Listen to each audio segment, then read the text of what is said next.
Hi friends, இன்றைக்கி நைட்டுக்கு என்ன டின்னர் செய்யலாம் அப்படின்னு சொல்லிட்டு, அதாவது மத்தியானம் கோயிலுக்கு போயிட்டு வந்ததுக்கப்புறம் இன்றைக்கி ஈவினிங் பார்த்திங்கன்னா வெள்ளிக்கிழமை, அதாவது நம்ம வீட்டில் நான் விளக்கேற்றி சாமி கும்பிட்டு விளக்கு அம்மா ஏற்றுவாங்க. ஆனால் நான் விளக்கேற்றி சாமி கும்பிட்டு கிட்டத்தட்ட 6 மாதம் ஆயிடுச்சு. ரொம்ப நாள் செய்யணும் அப்படின்னு நினைப்பேன். ஆனால் எனக்கு ரொம்ப டயர்டாக இருக்கனால செய்ய முடியல.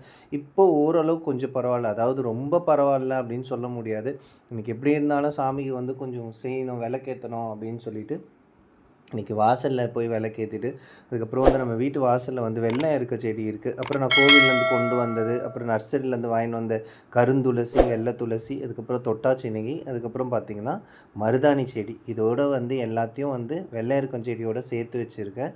அது எல்லாத்தையும் ஒன்றா சேர்த்து வச்சு விளக்கேற்றணும்னு எனக்கு ரொம்ப ஆசை. அதனால் இன்றைக்கி அது விளக்கேற்றிட்டு வீட்டு வாசலில் விளக்கேற்றிட்டு அது முடிக்கிறதுக்கே எனக்கு கிட்டத்தட்ட ஒரு 6:45 ஆயிடுச்சு. ஏன்னா நம்ம வீட்டில் கோழி பண்ணை வச்சுருக்கோம் அப்படின்னும்போது கோழிங்க நம்ம வெளியில் கோலம்லாம் போட்டால் அப்படியே களைச்சிடுங்க அப்படின்றதுனால கோழிங்க உள்ளே போனதுக்கப்புறம் தான் ஒரு 6:30க்கு மேலே தான் விளக்கேற்றினேன்.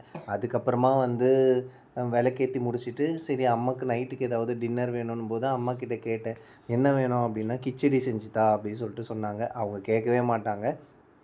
என்னன்னு தெரில, இன்றைக்கி கிச்சடி வேணும் அப்படின்னு சொன்னாங்க. கிச்சடிக்கு வேண்டியது எல்லாத்தையுமே ரெடி பண்ணிவிட்டு அதுக்கப்புறம் அவங்க இன்றைக்கி துவையல் கேட்டாங்க. அதாவது கருவேப்பிலை துவையல். அந்த துவையல் கொஞ்சம் அரைச்சி கொடுத்தா அதை தொட்டுட்டு சாப்பிட்டுட்டாங்க. எனக்கு பார்த்திங்கன்னா நான் தேங்காய் சட்னி ரெடி பண்ணிக்கிட்டேன். ஏன்னா கிச்சடிக்கு தேங்காய் சட்னி நல்லாயிருக்கும் சொல்லிவிட்டு அதை அரைச்சி வச்சுட்டேன்.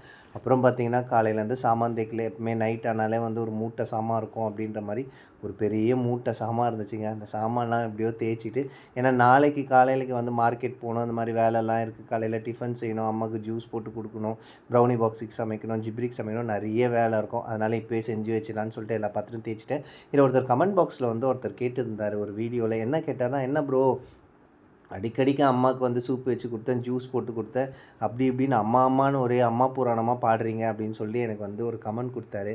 அம்மா அம்மான்னு தானேங்க நான் சொல்கிறேன், வப்பாட்டின்னு சொல்லவே இல்லைல்ல. நீங்கள் தயவு செஞ்சு புரிஞ்சுக்கோங்க. நான் எல்லா வீடியோஸ்லுமே நான் சொல்கிறேன், உங்கள் அம்மா அப்பாவுக்கு உடம்பு சரியில்லை அப்படின்னா உங்கள் அம்மா அப்பா நீங்கள் இந்த மாதிரி பார்த்துக்கிறீங்களான்னு சொல்லி கேட்டிருக்கேன். அதுக்கு ஒரு கமெண்ட்டோ ஒரு லைக் கூட யாரும் கொடுக்கல. ஆனால் இதை மட்டும் முதல்ல கேட்டுடுறாங்க, அம்மா அம்மான்னு சொல்கிறீங்களே அப்படின்னு சொல்லிட்டு. அதுக்கப்புறமா நைட்டுக்கு அதை பார்த்தீங்களா எவ்வளோ சாமான் ஆச்சுன்னு சொல்லிட்டு இந்த சாமானை தேய்ச்சிட்டு ஸ்டவ் எல்லாத்தையுமே வாஷ் பண்ணிவிட்டு அதுக்கப்புறமா நான் சாப்பிட்லாம் அப்படின்னு சொல்லிட்டு ரெடி ஆகிட்டேங்க. இன்றைக்கி பார்த்திங்கன்னா இந்த கிச்சடி தான், சுட சுட கிச்சடி செஞ்சுருக்கேன். இதில் கேரட், பீன்ஸ் அதெல்லாம் போடல, நார்மல் தக்காளி வெங்காயம் போட்டு கிச்சடி. அதுக்கப்புறம் பார்த்திங்கன்னா சட்னி. இந்த வீடியோ உங்களுக்கு பிடிச்சிருந்தா ப்ளீஸ் லைக் பண்ணுங்கள், ஷேர் பண்ணி சப்ஸ்கிரைப் பண்ணுங்கள். தேங்க்யூ.